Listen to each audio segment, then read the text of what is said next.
जो लोग आज शासन में बैठे हैं, उन्होंने सत्ता का दुरुपयोग कर कर प्रहार किया है, चोट की है।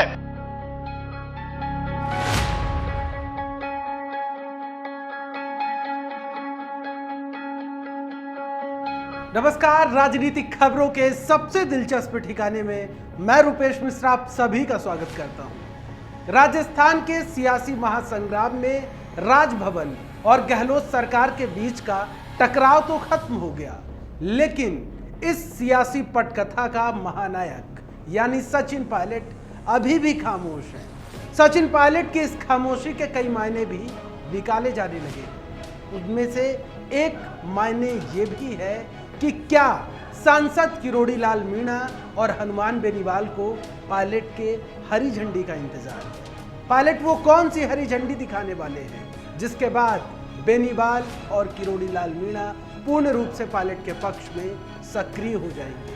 क्या है पूरी खबर, उसे विस्तार से समझने के लिए देखिए हमारी खास रिपोर्ट। बहुत उम्मीदों के साथ जनता वोट देकर सरकार बनाती है, और जब सरकार देश में बन गई, आज एक ऐसी सरकार बनी है जो हर व्यक्ति को नजरअंदाज कर कर सिर्फ कुछ लोगों का स्वार्थ पूरा करने का काम कर रही है। राजस्थान की सियासत तल्ख है, लेकिन इस सियासी पटकथा का मुख्य किरदार ही खामोश है।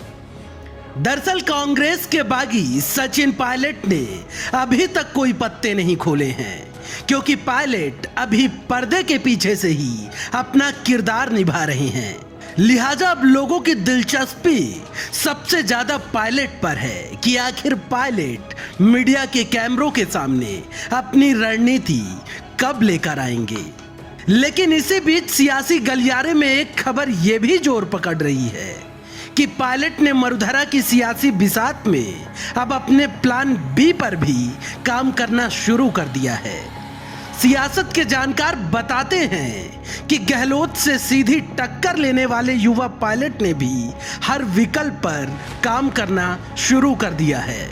जानकारों का दावा है कि पायलट प्रदेश में अब सिर्फ कांग्रेस को कमजोर कर देने की योजना पर काम कर रहे हैं, जिसमें पायलट का साथ देंगे सांसद किरोड़ी लाल मीणा और हनुमान बेनीवाल। आपको बता दें कि हनुमान बेनीवाल प्रदेश के जाट समुदाय के साथ ही युवा वर्ग पर खासी पकड़ रखते हैं। वहीं सांसद किरोड़ी लाल का मीणा समुदाय में भी खासा वर्चस्व है।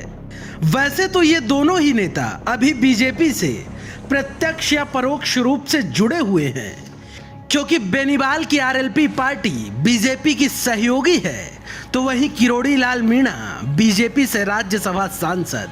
लेकिन ये दोनों नेता भले ही अभी बीजेपी के पहलुओं में हों, लेकिन दोनों ही नेता बीजेपी के भीतर खुद को सहज महसूस नहीं कर पा रहे हैं, क्योंकि पहले भी ये दोनों नेता बीजेपी से खुली बगावत कर चुके हैं। ऐसे वक्त में माना जा रहा है कि किरोड़ी लाल मीणा और सांसद हनुमान बेनीवाल को सिर्फ पायलट के पत्ते खुलने का इंतजार है, क्योंकि यदि पायलट तीसरे मोर्चे का ऐलान करते हैं तो जाहिर तौर पर ये नेता पायलट के साथ खड़े हो जाएंगे, क्योंकि दोनों ही नेताओं ने पहले ही पायलट के समर्थन का ऐलान कर दिया था।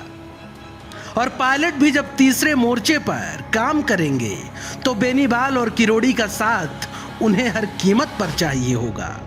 वहीं जानकारी के मुताबिक इस बात से भी इनकार नहीं किया जा सकता है कि बेनीवाल और किरोड़ी लाल पायलट के संपर्क में हों, क्योंकि इस बात को बल तब और मिल जाता है जब पायलट बार बार इस बात से इनकार कर रहे हों कि वो भाजपा में नहीं जाएंगे। इसका मतलब साफ है कि प्रदेश में पायलट एक नई सियासी खिचड़ी पका रहे हैं। Bureau report, the fact India. तो देखिए आपने हमारी खास रिपोर्ट कि किस तरीके से अब लोगों की निगाहें सचिन पायलट पर टिक गई है कि आखिर पायलट अपने पत्ते कब खोलेंगे। जब पायलट बार बार इस बात का जिक्र कर रहे हैं कि वो भारतीय जनता पार्टी के साथ नहीं जाएंगे, तो फिर ऐसे में एक ही रास्ता बचता है तीसरे मोर्चे का। लिहाजा जब बात तीसरे मोर्चे की होगी तो किरोड़ी लाल मीणा और हनुमान बेनीवाल का किरदार बेहद अहम हो जाएगा। दोस्तों, कल फिर हाजिर होंगे सियासत की एक नई दिलचस्प खबर के साथ। तब तक के लिए नमस्कार।